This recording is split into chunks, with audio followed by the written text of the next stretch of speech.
आज होने वाली कैबिनेट की बैठक में तेलंगाना राज्य की रूपरेखा पर होगी चर्चा। इस काम के लिए विशेष रूप से मंत्री समूह गठित करने पर हो सकता है विचार।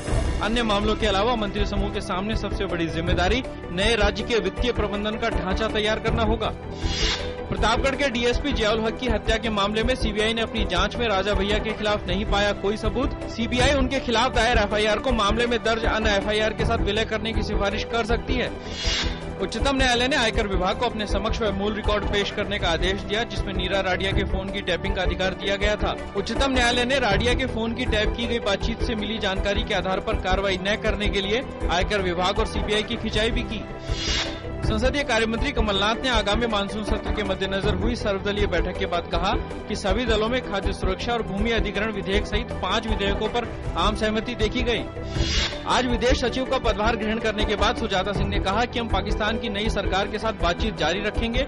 उन्होंने कहा कि पाकिस्तान की पूर्ववर्ती सरकार के साथ बातचीत जहां खत्म हुई थी, हम वहीं से आगे की बात शुरू करेंगे।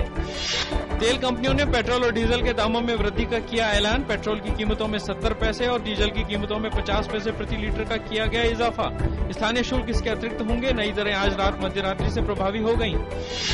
वित्त मंत्रालय ने कहा आयकर रिटर्न जमा करने की अंतिम तिथि 31 जुलाई थी, लेकिन इलेक्ट्रॉनिक तरीके से आयकर रिटर्न भरने वालों की संख्या में वृद्धि को देखते हुए ये अंतिम तिथि बढ़ाई गई।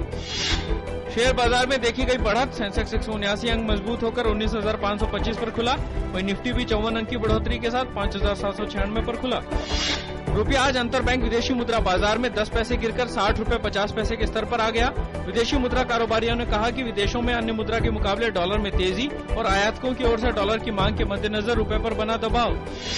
अमेरिकी विदेश मंत्री जॉन कैरी पाकिस्तान के नवनिर्वाचित नवाज शरीफ सरकार के साथ बातचीत के लिए कल रात इस्लामाबाद पहुंचे। कैरी पाक सरकार पर उसके पड़ोसी देश अफगानिस्तान से अमेरिकी नेतृत्व वाले सैनिकों की वापसी से पूर्व आतंकवादियों की सुरक्षित पनाहगाह को खत्म करने के लिए दबाव डालेंगे। तालिबानों के हमलों और आतंकवादियों तथा सरकारी बलों के बीच संघर्ष बढ़ने से इस साल के शुरुआती 6 महीनों में अफगानिस्तान युद्ध में हताहत नागरिकों की संख्या में 23% की हुई है बढ़ोतरी। अमेरिकी विदेश मंत्रालय ने मिस्र की अंतरिम सरकार से अपील की है कि नागरिकों के शांतिपूर्ण बैठकों के अधिकार को बरकरार रखा जाए।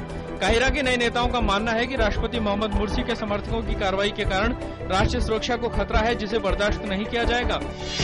आज महान स्वतंत्रता सेनानी बाल गंगाधर तिलक की 93वीं पुण्यतिथि है। बाल गंगाधर तिलक ने उदारवादियों से अलग हटकर उग्र राष्ट्रवाद को अपनाकर भारत के राष्ट्रीय आंदोलन को नई दिशा दी।